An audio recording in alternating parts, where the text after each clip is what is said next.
kali Nusa Tenggara Timur hari ini kembali hadir menjumpai Anda.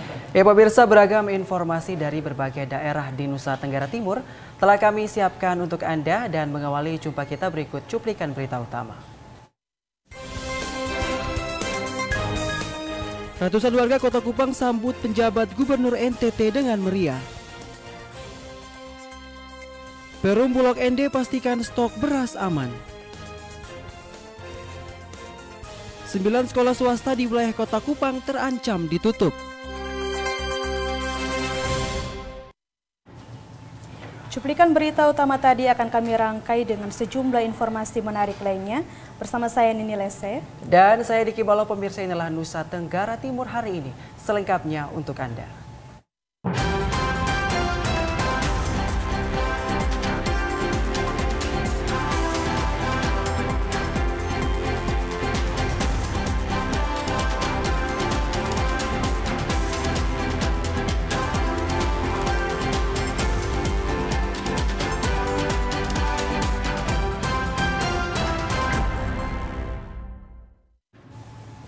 Kita ke informasi yang pertama. Ratusan warga Kota Kupang menyambut Ayodia Kalake sebagai penjabat Gubernur Nusa Tenggara Timur dengan meriah. Sejumlah tarian adat ditarikan dalam rangkaian menyambut penjabat Gubernur NTT tersebut.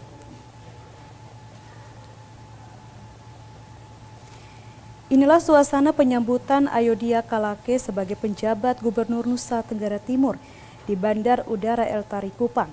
Dalam penyambutan ini, sejumlah tokoh masyarakat menyanyikan natoni sekaligus mengalungkan selendang untuk rombongan penjabat gubernur tersebut. Selain itu, ada juga tari-tarian daerah yaitu Kataga dari Sumba dan Hedung dari etnis Lamaholot.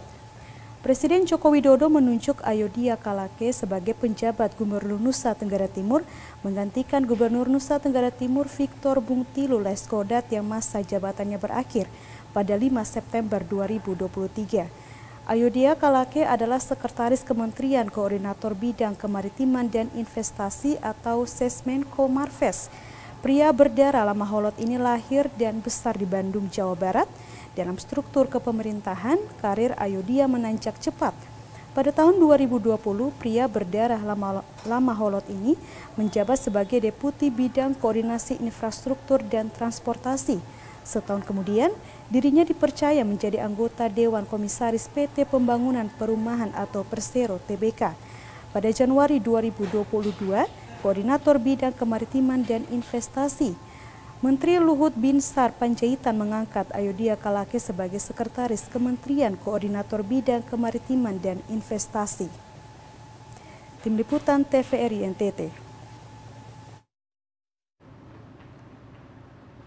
Sementara itu, saudara, sehari setelah mengikuti pelaksanaan pengukuhan melalui pengangkatan sumpah atau janji jabatan penjabat Gubernur Nusa Tenggara Timur, Ayodia GL Kalake oleh Menteri Dalam Negeri RI di Jakarta, Selasa 5 September 2023 kemarin, direncanakan penjabat gubernur akan tiba di Kupang hari ini, Kamis 7 September 2023 sekitar pukul 14.00 waktu Indonesia setempat.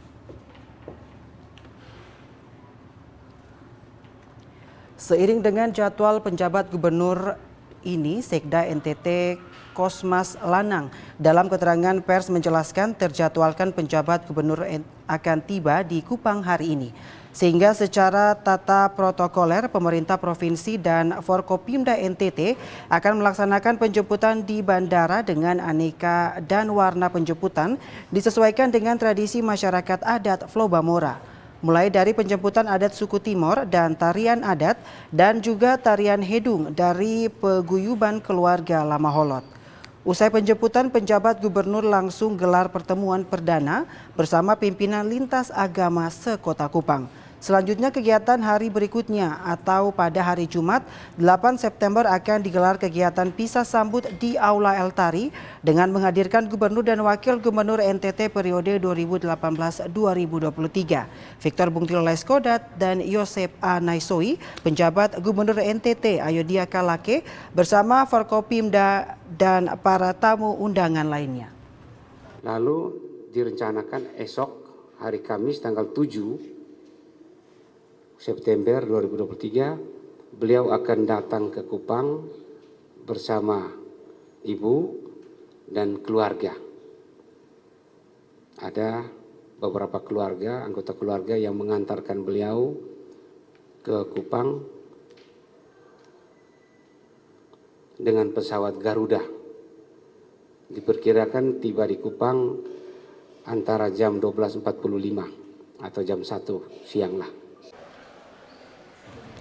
Sementara dijadwalkan penjabat Gubernur NTT akan menempati rumah jabatan gubernur usai acara sambut pisah bersama di Aula El Tari. Setelah kegiatan pertemuan bersama pimpinan lintas agama pada malam hari, Kamis 7 September, penjabat Gubernur NTT Ayodhya Kalake akan disambut secara adat Lama Holot di Epu Oring Lamahala, Jalan Nusa Bunga, Wali Kota Kupang. Dilanjutkan dengan Dolo dan Lili bersama segenap warga, bersama segenap masyarakat Lama Holot. Tim Liputan TVRI NTT. Semarak penjemputan segenap warga Kota Kupang dalam menyambut kedatangan penjabat Gubernur Nusa Tenggara Timur Ayodhya Kalake sebagai salah satu bentuk dukungan masyarakat sekaligus menanti kejutan serta terobosan pembangunan di daerah ini benar-benar nyata di seluruh wilayah Flobamora. Ketua Paguyuban Lama Holot Kupang Yahidin Umar kepada TVRI menjelaskan dengan dilantiknya penjabat Gubernur NTT yang baru oleh Menteri Dalam Negeri beberapa hari yang lalu, beliau kini telah tiba di Kupang, selanjutnya mulai menjalankan tugasnya. Tentunya segenap lapisan masyarakat Nusa Tenggara Timur berharap Ayodhya senantiasa dapat melanjutkan karya pembangunan yang telah dilakukan pemimpin sebelumnya. Sekaligus di tangan penjabat gubernur ini dapat melakukan terobosan baru sejalan dengan karir pengabdian di Kementerian Teknis terkait.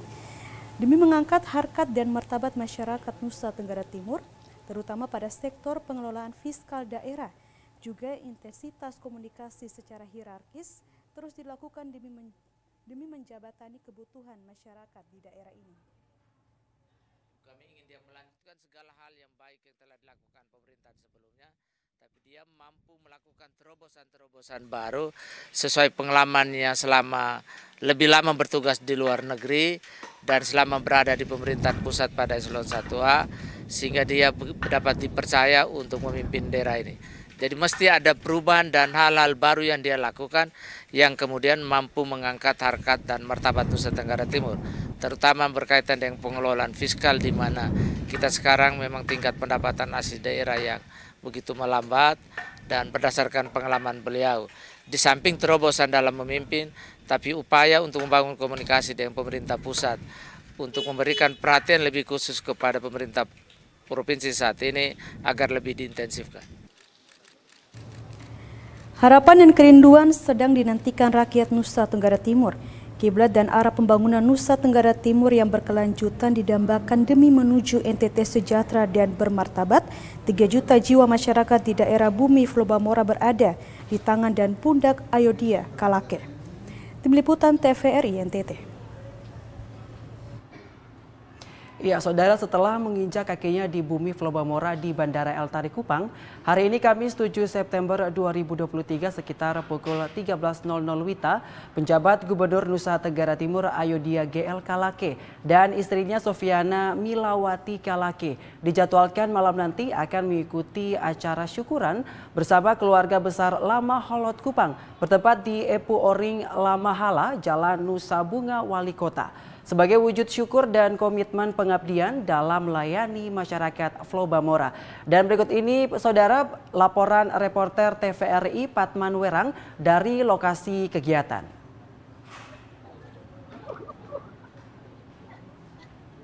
Ya, selamat sore Patman.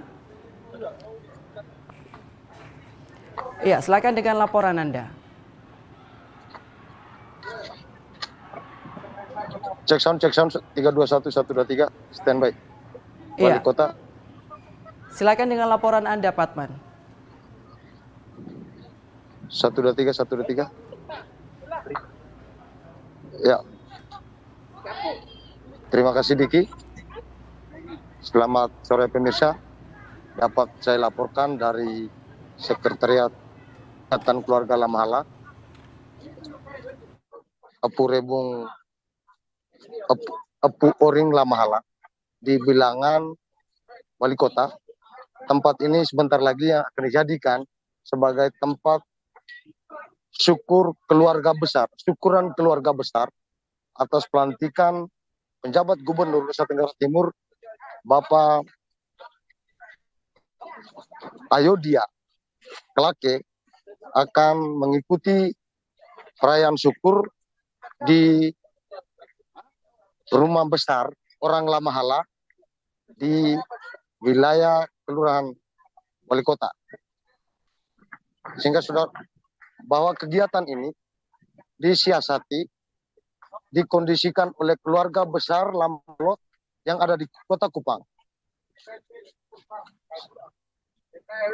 Acara syukuran ini sebagai bentuk komitmen sekaligus ucapan syukur bahwa Presiden Republik Indonesia melalui Menteri Dalam Negeri telah memberikan mandat kepada Ayodia Kalake untuk memimpin Nusa Tenggara Timur sebagai gubernur, penjabat gubernur selama 1 tahun ke depan. Olehnya, dengan peristiwa komitmen malam ini, orang Lamaholot mau memastikan bahwa kehadiran Ayodia Kalake sebagai putra Lamaholot yang siap menjalankan misi menggelekat, melayani seluruh masyarakat di bumi Pulau Bamora.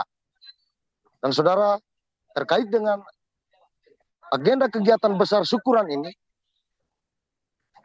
kami telah berhasil mewawancarai Ketua Pelaksana Syukuran penjabat Gubernur NTT, Bapak Yahidin Umar.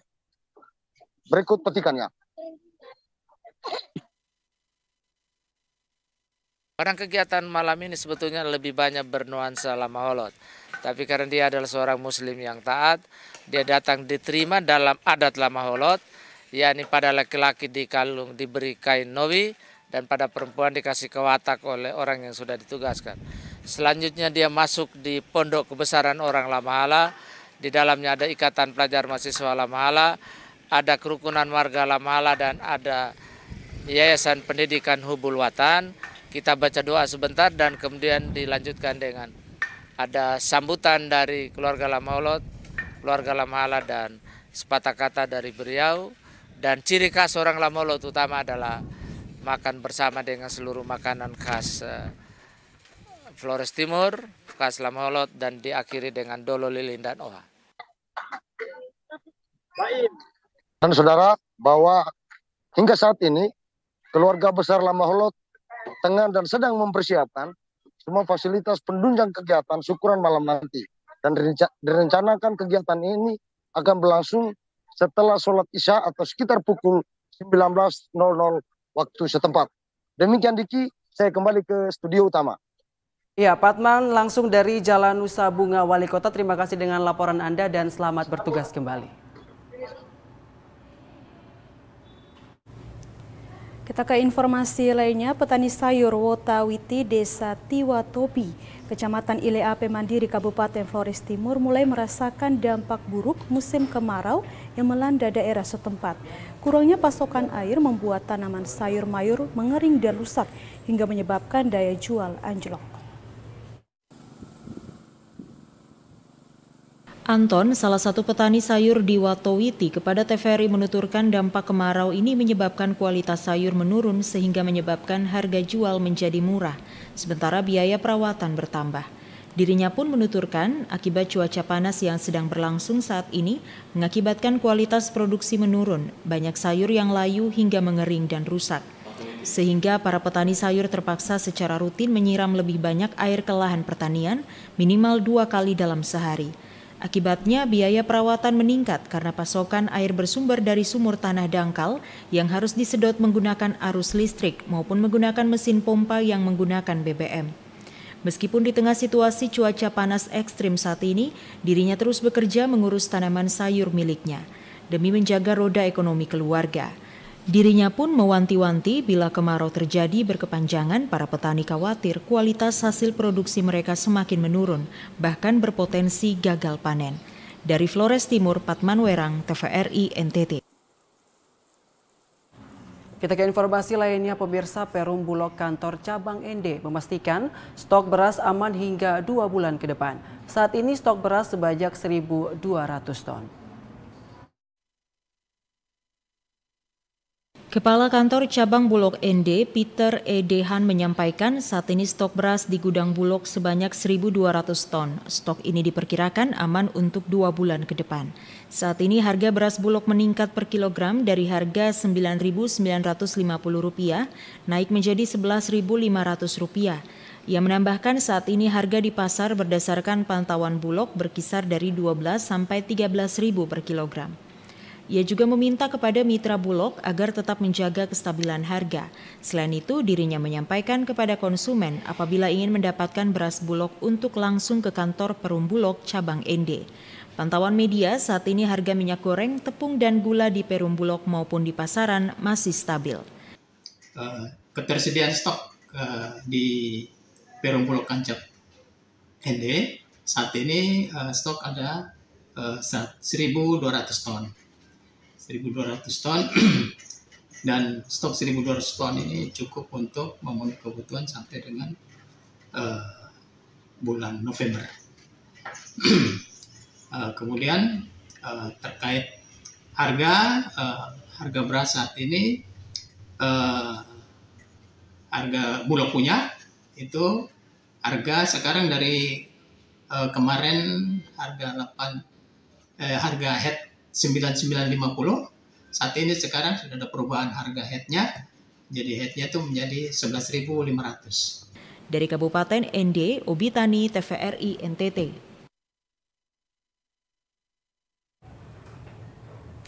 Untuk mengantisipasi kemarau panjang yang terjadi di Kabupaten Belu, pemerintah melaksanakan distribusi air bersih bagi masyarakat.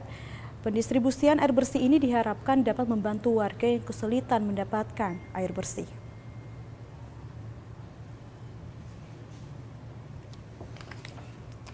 Sejumlah warga di Kabupaten Belu mendapatkan air bersih yang didistribusikan secara gratis oleh pemerintah di 12 kecamatan yang ada di Kabupaten Belu.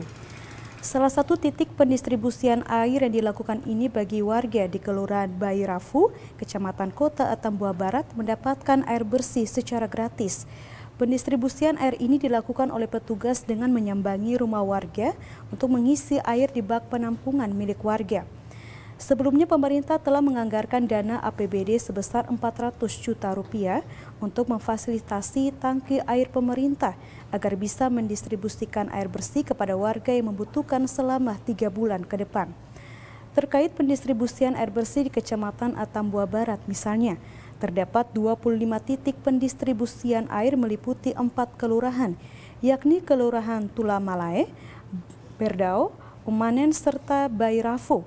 Lewat pendistribusian air ini diharapkan dapat membantu warga untuk mendapatkan fasilitas air bersih, terutama saat musim kemarau. Selain itu, lewat distribusi air bersih ini dapat meringankan beban warga, karena dalam sebulan warga harus mengeluarkan Rp200.000 untuk membeli air bersih karena tak ada sumber mata air dan juga pipa PDAM ke rumah mereka.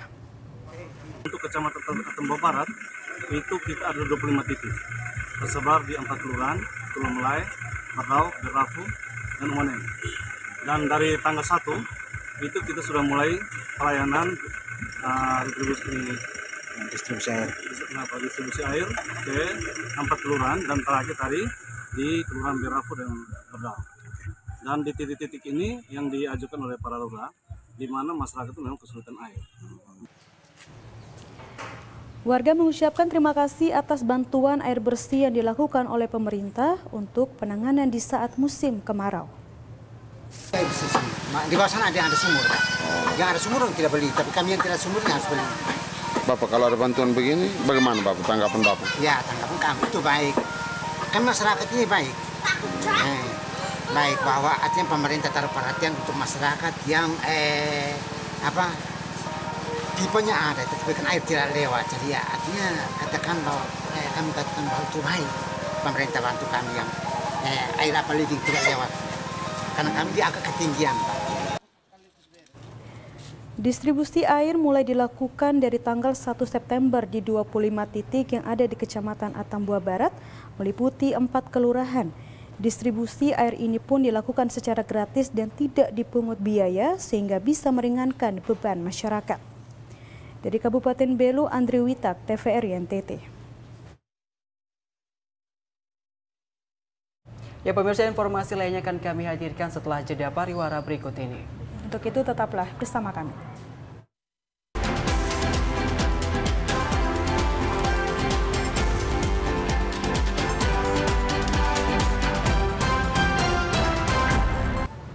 Terima kasih pemirsa, Anda masih bersama kami.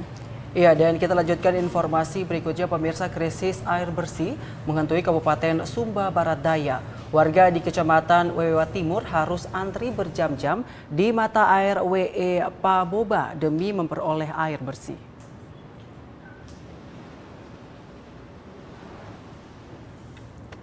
Kabupaten Sumba Barat Daya saat ini menghadapi krisis air bersih. Hampir seluruh kecamatan di Kabupaten Sumba Barat Daya merasakan kesulitan mendapatkan pasokan air yang cukup untuk kebutuhan rumah tangga. Krisis air ini semakin memburuk setelah daerah Sumba Barat Daya ditetapkan sebagai daerah siaga kekeringan. Di Kecamatan Wewewa Timur, volume air di sejumlah mata air secara perlahan mulai menurun, meningkatkan kecemasan di kalangan penduduk setempat. Masalah ini sangat dirasakan oleh masyarakat Desa Kelumbu Daramane, terutama warga di Kampung Bondo Lemo, Kampung Lewata, dan Kampung Bondo Kapulota yang sudah mulai kesulitan mendapatkan air bersih. Mata air WE Paboba merupakan satu-satunya sumber mata air bagi masyarakat di Kampung Bondo Lemo.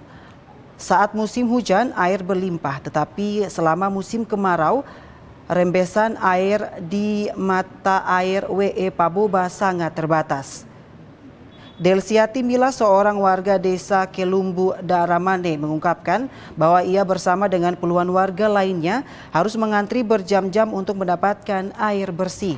Bahkan untuk satu ember berukuran 5 liter, mereka harus menunggu hingga 1 jam. Warga dari Kampung Bondo Lemo, Kampung Lewata, dan Kampung Bondo Kapulota semuanya bergantung pada mata air WE Paboba untuk kebutuhan minum mereka. Mereka harus rela mengantri berjam-jam setiap hari untuk mendapatkan air bersih. Di tengah kesulitan ini, sebagai warga terpaksa sebagian warga terpaksa membeli air bersih melalui pengiriman tangki dengan harga yang mencapai Rp120.000 hingga Rp150.000 untuk 5.000 liter air. Kami dari Desa Kelumbu Daramane, terkhususnya Kampung Bondo Lemo, Bondo Kapulota, bahkan Kampung Lewata, ini kami harus berjam-jam untuk menunggu air, mata air di sini untuk mendapatkan air bersih. Kadang sampai 1 jam untuk mendapatkan 1 ember air bersih di sini. Saya mohon dari pemerintah untuk dapat melihat kami di sini untuk bisa memfasilitas kami dengan air bersih. Kabupaten Sumba Barat Daya semakin terjerat dalam krisis air bersih. Sejumlah kecamatan termaksud Wewewa Timur tidak lagi dapat memenuhi kebutuhan air bersih warganya. Kini Kecamatan Kodi, Bahlagar, dan Kecamatan Kodi yang mulai mengalami kesulitan serupa. Sama seperti kecamatan lainnya, daerah ini juga telah ditetapkan sebagai daerah siaga kekeringan dan sejumlah mata air yang dulu mengalir dengan lancar kini mulai menurun volume airnya. Masyarakat di wilayah ini, terutama tinggal di desa-desa terpencil, mengalami kesulitan dalam memperoleh air bersih. Warga berharap agar pemerintah daerah Sumba Barat Daya segera mengambil tindakan konkret untuk membantu mereka mengatasi krisis air ini. Bantuan berupa suplai air bersih dan upaya konservasi air menjadi sangat penting untuk menjaga kesejahteraan masyarakat. Situasi ini menjadi sebuah pengingat penting tentang kerentanan yang dihadapi oleh banyak daerah terhadap perubahan iklim dan perubahan cuaca yang ekstrim. Dalam mengatasi krisis ini, kerjasama antara pemerintah daerah, masyarakat, dan pihak terkait lainnya akan menjadi kunci untuk memastikan pasokan air bersih yang memadai dan berkelanjutan bagi seluruh penduduk Kabupaten Sumba Barat Daya. Dari Sumba Barat Daya, Freddy Ladi, TVRI NTT. Upaya pemerintah Desa Gayak, Kecamatan Ileboleng, Kabupaten Flores Timur dalam mengatasi kesulitan air bersih yang dialami warganya dilakukan dengan membangun sarana air bersih melalui pengadaan sumur bor yang ditunjang dengan jaringan dan perpipaannya. Sumur bor ini tentunya sebagai sumber air yang layak dikonsumsi bagi masyarakat di desa ini. Pengadaan sumur bor dan jaringan air bersih dibiayai melalui sumber anggaran dana desa secara rutin sejak tahun 2016 silam hingga saat ini. Dengan besar anggaran yang dialokasi untuk kegiatan proyek air bersih mencapai 200 hingga 300 juta disesuaikan dengan kondisi topografisnya. Sejumlah warga di Desa Gayak kepada TVRI menuturkan persoalan air bersih bagi masyarakat wilayah Ileboleng pada umumnya merupakan persoalan yang sangat mendesak dan hingga saat ini belum dapat terurai oleh pemerintah. Banyak warga terpaksa harus menyiapkan sarana bak penampungan air hujan untuk kebutuhan hariannya. Sementara ketersediaan sumber air tanah dalam maupun tanah dangkal tidak terlalu banyak. Bahkan ada desa yang tidak memiliki sumur sehingga terpaksa menumpang di desa sekitarnya maupun membeli air yang dijual secara keliling. Kesulitan akan air bersih di wilayah Ileboleng memang sudah terjadi sejak lama. Namun kini masyarakat di wilayah Kecamatan Ileboleng, khususnya Desa Gayak kini mulai menikmati air bersih meskipun melalui proyek pengeboran yang dibiayai melalui dana desa. Krisis air bersih di desa kini mulai menemukan jalan keluar ketika hadirnya dana desa. Pemerintah desa melalui anggaran dana desa dapat membantu masyarakat dalam mendapatkan air bersih yang layak konsumsi bagi segenap masyarakat desa, mulai dari pembuatan sumur bor hingga pemasangan jaringan sanitasi dan perpipaan untuk melayani air bersih kepada 130-an KK yang ada di Desa Gayak ini. Dari Flores Timur, Patman Werang, TVRI NTT. Kita ke informasi lainnya, pemirsa, 2 desa wisata di Provinsi Nusa Tenggara Timur mendapat bantuan dana dukungan pengembangan usaha pariwisata atau DPUP dari Kementerian Pariwisata dan Ekonomi Kreatif. Bantuan dana senilai 120 juta rupiah ini merupakan bentuk keberpihakan pemerintah untuk menjadikan desa wisata lebih tangguh dengan daya tarik wisata yang lebih beragam dan kemampuan membangun produk ekonomi kreatif unggulan ke depan.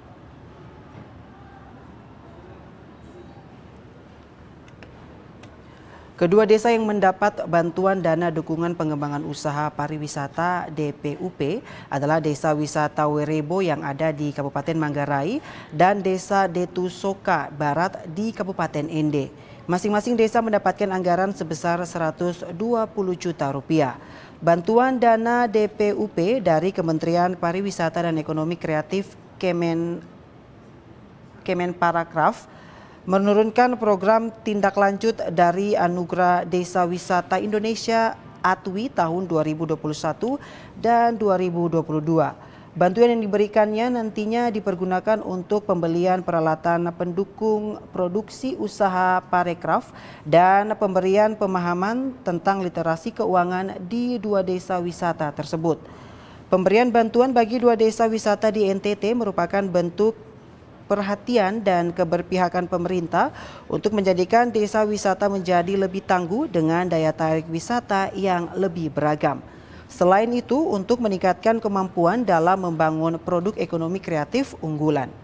Penyaluran dana desa bantuan DPUP 2023 diberikan berdasarkan pengajuan proposal oleh tim pengusul dari desa wisata sesuai dengan kebutuhan untuk pengembangan usaha pariwisata dan ekonomi kreatif di desa wisata. Sebelum bantuan tersebut disalurkan, pelaku usaha parekraf terlebih dahulu harus mengikuti literasi keuangan untuk pengembangan usaha parekraf di desanya. Kementerian Pariwisata menilai 2 desa wisata ini memiliki potensi atraksi wisata yang luar biasa dan bisa dioptimalkan lebih baik lagi potensi dan sumber daya lokalnya, bersinergi dan berkolaborasi dari berbagai stakeholder mulai dari pengelola desa wisata, pemerintah daerah, pemerintah pusat, dan lembaga terkait lainnya. Pemberian bantuan program DPUP ditujukan untuk pengembangan usaha parekraf di desa wisata dan diharapkan mampu mempercepat kebangkitan parekraf yang berkelanjutan dan memicu pertumbuhan ekonomi secara nasional. Tim Liputan TVRI NTT. Sebanyak 297 tenaga kesehatan yang tersebar di wilayah Kabupaten Malaka mendatangi kantor DPRD Malaka guna melakukan audiens terkait nasib usai melakukan ujian P3K pada tahun 2022 kemarin.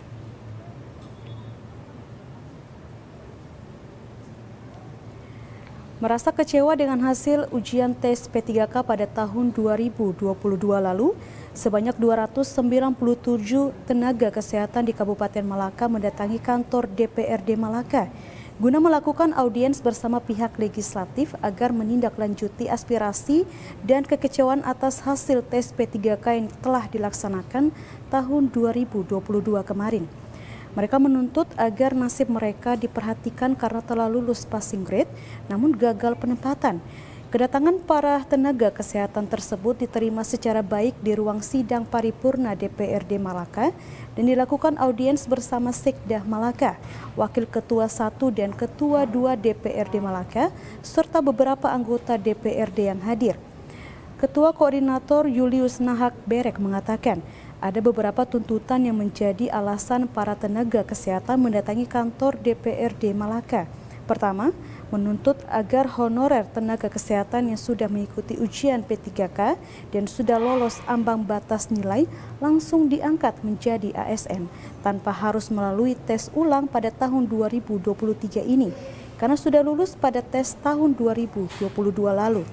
Kedua, honorer tenaga kesehatan yang sudah lolos passing grade pada tahun 2022 lalu cukup dilakukan observasi seperti tenaga pendidik agar ada keadilan nasib antara tenaga kesehatan dan tenaga pendidik seperti para guru yang sudah lolos.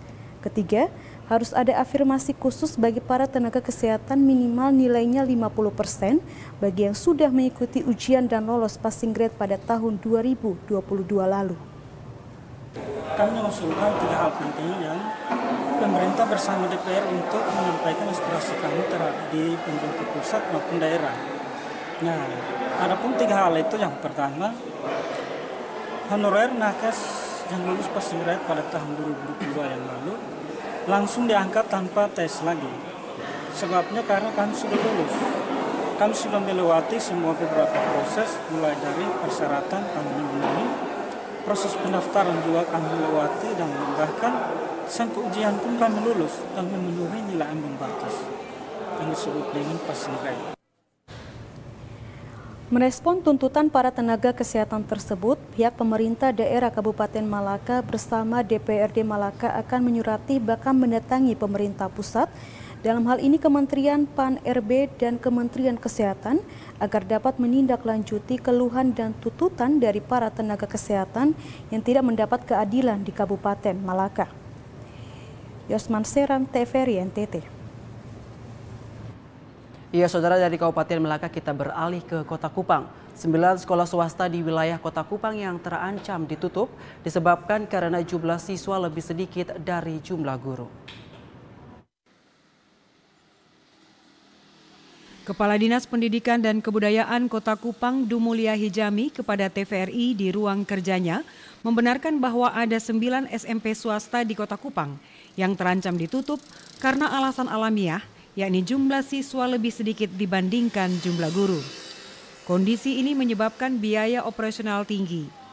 Selain itu, kondisi ini ikut berdampak pada Dapodik Dinas Pendidikan dan Kebudayaan Kota Kupang di tingkat kementerian yang tidak dapat mencapai 100%. Untuk itu pihaknya membangun komunikasi dengan sekolah-sekolah bersangkutan agar jika benar-benar sudah merasa tidak sanggup untuk beroperasi lebih lanjut, maka dapat dibuatkan pernyataan untuk ditutup sekolahnya. Memang kita punya sekolah ya, kita punya sekolah khususnya beberapa sekolah swasta. Saya sebutkan saja SMP Sinar Pancasila, SMP Tunas Harapan, SMP Tunas Mandiri, SMP Santi Karya, SMP Timpormas, SMP PGRI, SMP Plus Olahraga, SMP Teladan, ya, dengan yang terakhir SMP Tunakarya, ya. Itu yang berita-berita online itu bahwa terancam ditutup betul. Ditutupnya itu alamiah. Kenapa? Karena jumlah siswa, misalnya jumlah siswa itu lebih sedikit dari jumlah gurunya. Nah, kalau itu yang terjadi, maka biaya operasional kan begitu tinggi. 9 SMP swasta di Kota Kupang yang terancam ditutup masing-masing SMP Sinar Pancasila, SMP Tunas Harapan, SMP Tunas Mandiri, SMP Santi Karya, SMP Tim Polmas, SMP PGRI, SMP Plus Olahraga, SMP Teladan, dan SMP Tuna Karya. Tim Liputan TVRI NTT. Demi menciptakan generasi muda yang cerdas, berkarakter, mengurangi kekerasan, serta memenuhi hak perlindungan terhadap anak, Dinas Pemberdayaan Perempuan dan Perlindungan Anak Provinsi Nusa Tenggara Timur mensosialisasikan kegiatan yang disebut DP3A Goes to School.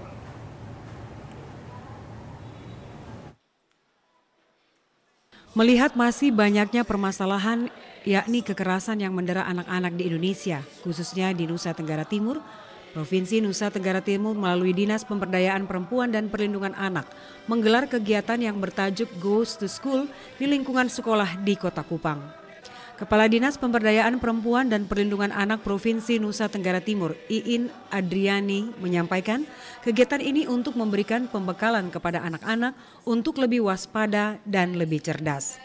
Anak-anak sepatutnya diberikan pembekalan pengetahuan sebagai langkah antisipatif untuk menghindari hal-hal yang tidak diinginkan. Saat ini masih banyak sekali hal-hal yang tidak diinginkan yang terjadi pada anak-anak, terutama anak usia sekolah, karena memang kasusnya cukup tinggi. Kasus kekerasan terhadap anak ini sampai saat ini sekitar 300-an, cuman ini kan fenomena gunung es. Tidak semua berani melapor, kan kalau namanya pelecehan ini kan menyangkut aib, menyangkut apa. Jadi banyak sekali saya rasa ya ketika mengalami itu daripada aibnya terbuka dan malu, dia tidak berani lapor. Nah, ini kan fenomena gunung es. Datanya tidak terlalu besar, tetapi bukan berarti yang terjadi di lapangan seperti itu. Jadi kita antisipasi. Kepala Sekolah SMK Negeri 2 Kupang, Willem Akana, menyambut baik kegiatan DP3A Goes to School ini.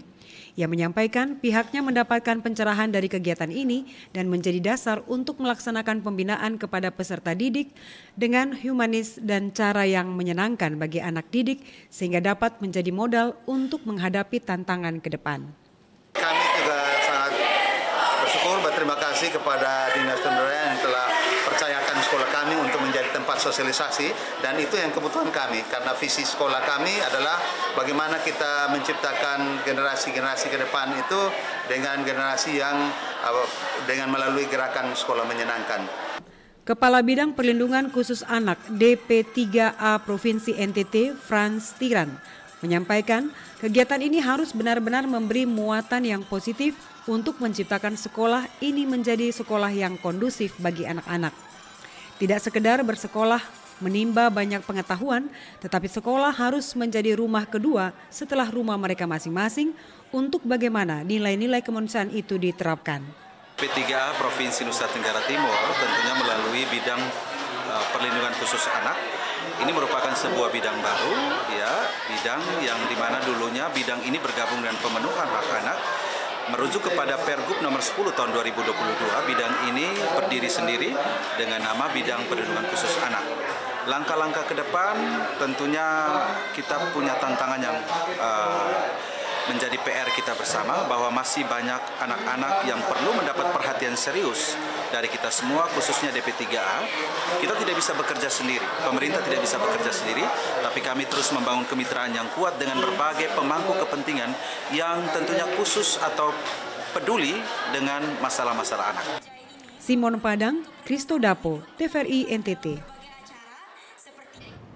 Ya, saudara, realisasi penyaluran transfer ke daerah atau TKD untuk Provinsi Nusa Tenggara Timur sampai dengan 31 Juli 2023 telah mencapai 13,17 triliun rupiah atau 54,7% dari total alokasi. Berdasarkan data dari Omspan, realisasi penyaluran transfer ke daerah atau TKD untuk Provinsi Nusa Tenggara Timur telah mencapai 13,17 triliun rupiah atau sebesar 54,7% dari total alokasi. Jika dibandingkan dari tahun sebelumnya, transfer ke daerah pada tahun 2023 mengalami pertumbuhan sebesar 7,2% dari tahun sebelumnya yang sebesar 12,28 triliun rupiah. Selain itu, disampaikan juga bahwa dana bagi hasil telah terrealisasi 70,18 miliar atau 36,1%, dana alokasi umum telah terrealisasi sebesar 7 triliun lebih atau 56,8%, dana alokasi khusus fisik telah terrealisasi 988 miliar atau 28,1%, insentif fiskal telah terrealisasi 145 miliar lebih atau 57,5%, dana alokasi khusus non-fisik telah terrealisasi 2 triliun lebih dan dana desa telah terrealisasi 1 triliun lebih atau 58,9%.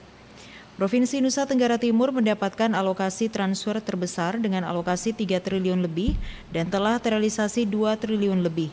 Disusul Kabupaten Manggarai Barat dengan alokasi sebesar 1 triliun lebih dan telah terrealisasi 578 miliar lebih. Pemerintah pusat terus mendorong akselerasi dari transfer ke daerah untuk Provinsi Nusa Tenggara Timur. Esther Siubelan, Rio Jogo, TVRI NTT. Informasi lainnya akan kami hadirkan usai jeda pariwara berikut.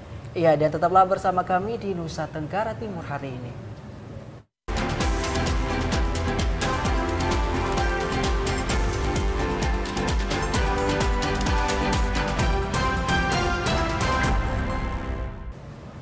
Ya, pemirsa, Anda kembali menyaksikan Nusa Tenggara Timur hari ini. Ya, pemirsa, adanya gerakan dukung UMKM disambut baik oleh para pelaku usaha muda atau industri perumahan yang terus tumbuh, pesat, dan berdikari. Eksistensi UMKM memang tidak dapat diragukan lagi, karena terbukti dapat bertahan dan menjadi roda penggerak ekonomi terutama pasca krisis ekonomi. Di Kota Kupang sendiri, UMKM terus bergerak maju, didukung dengan baik oleh pemerintah. Hampir di setiap event yang dibuat di Kota Kupang selalu melibatkan UMKM. Contohnya SMA Negeri 3 Kupang. Dalam menyambut HUT ke-50, berbagai kegiatan dilakukan, seperti olahraga dan juga pentas seni. Kegiatan ini menghadirkan cukup banyak orang, sehingga peran UMKM sangat penting, roda berputaran uang terjadi. UMKM tentunya saja diuntungkan. Untuk diketahui, seluruh UMKM yang ada di kegiatan ini merupakan hasil usaha dari usaha siswa dan siswi di SMA Negeri 3 Kupang dan bekerja sama dengan beberapa UMKM yang ada di Kota Kupang. Diharapkan event seperti ini banyak digelar di Kota Kupang sehingga dapat memajukan perekonomian terutama rakyat kecil. Vinido Adi Mataratu, TVRI NTT.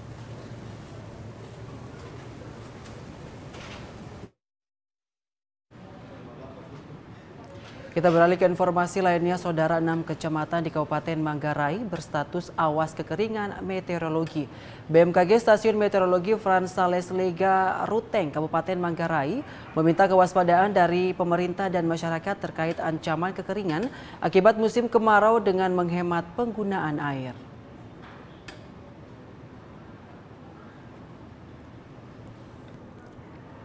Kepala BMKG Stasiun Meteorologi Frans Sales Lega Ruteng, Deki Irmawan, mengatakan sedikitnya ada 6 kecamatan di Kabupaten Manggarai berstatus awas kekeringan meteorologi. Berdasarkan analisis data hari tanpa hujan HTH per 31 Agustus 2023, di 6 kecamatan menunjukkan 6 kecamatan mengalami hari tanpa hujan HTH berturut-turut lebih dari 21 hari hingga lebih dari 60 hari.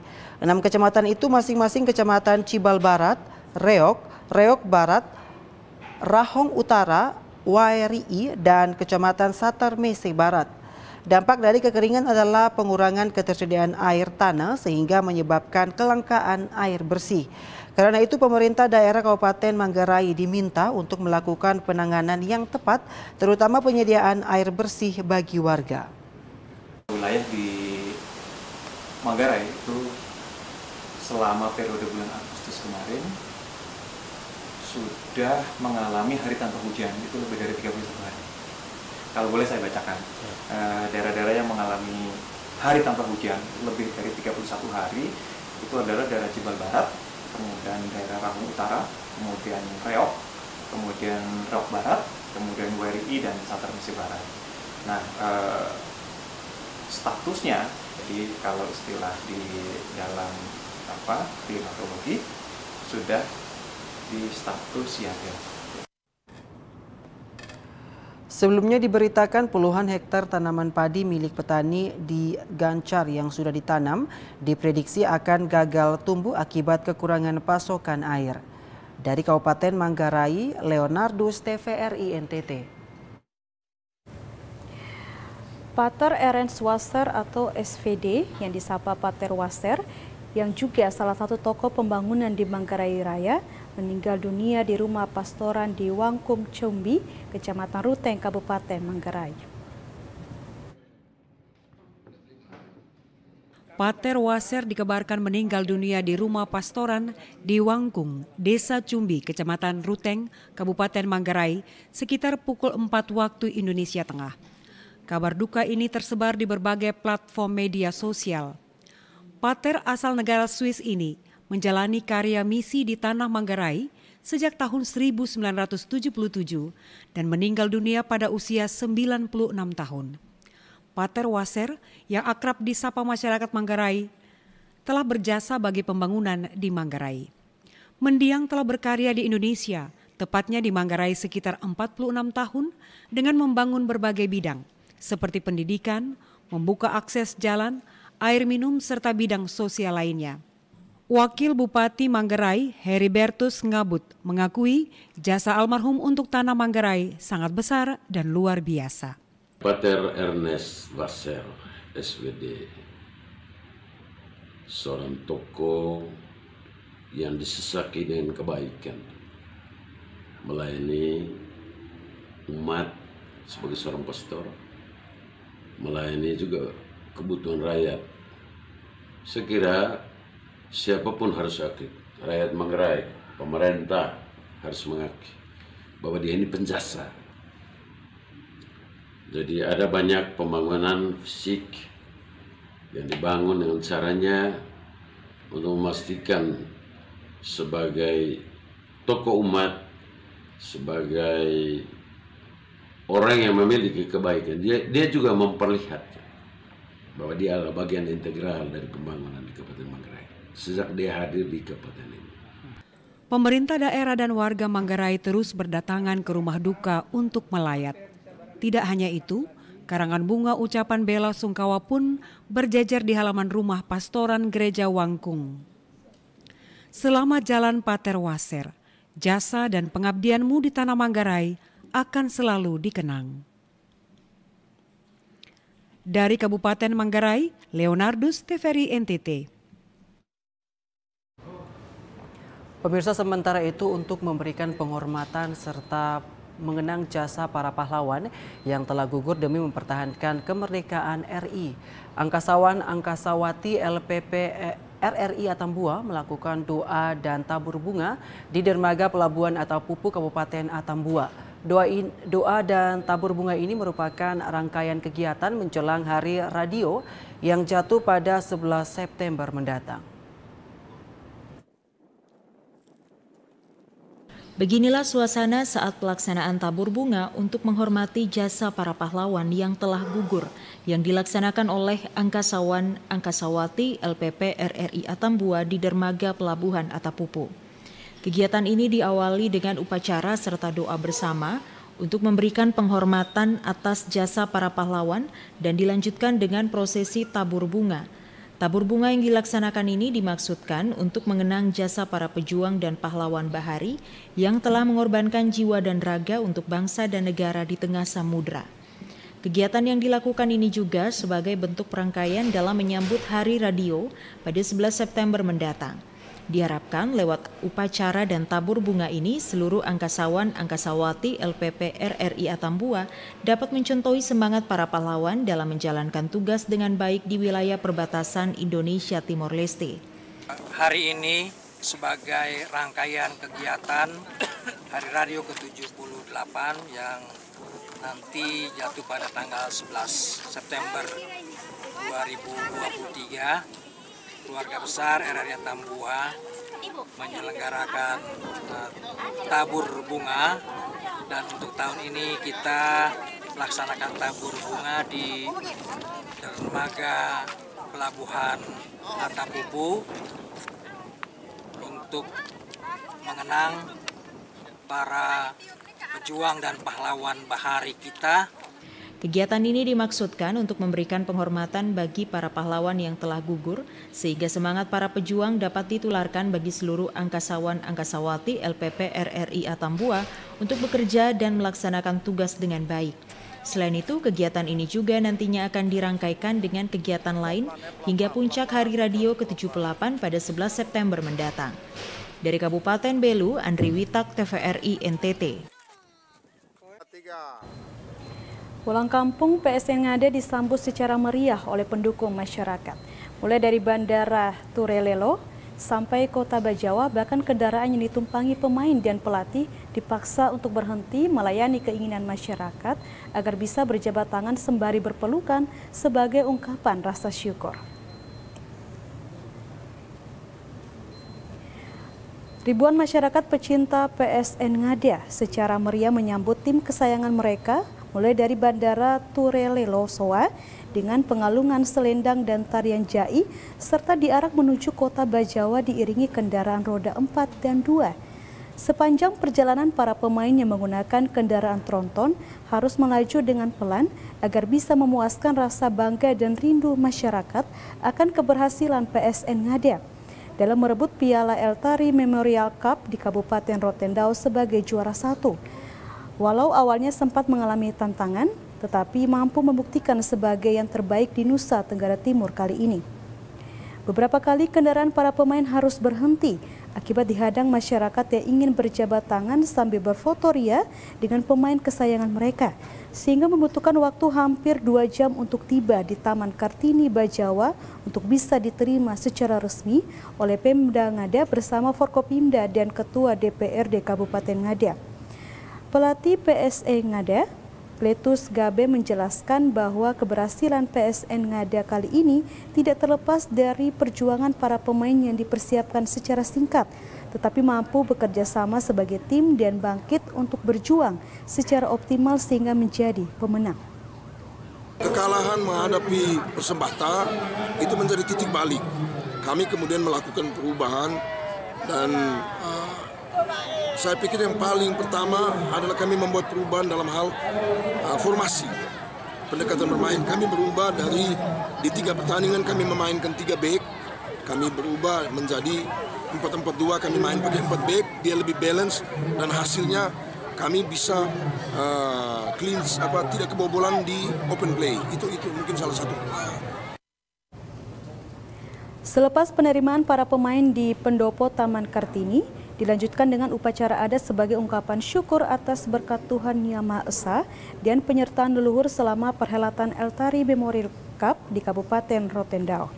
Dari Kabupaten Ngada, Lexi Nunu, TVRI NTT melaporkan.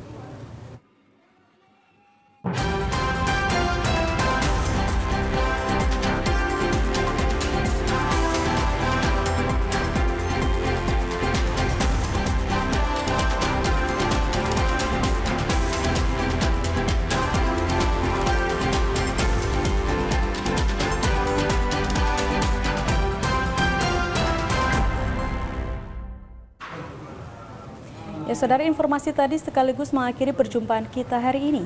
Ya, dan jangan lupa terus saksikan Nusa Tenggara Timur hari ini yang menyajikan informasi secara santun, lugas, dan berimbang hanya di TVRI NTT Media Pemersatu Bangsa. Akhir kata, saya Diki Balo. Dan saya Nini Lesti mewakili seluruh kerabat kerja yang bertugas mengucapkan terima kasih atas kebersamaan Anda. Selamat melanjutkan aktivitas Anda dan sampai jumpa.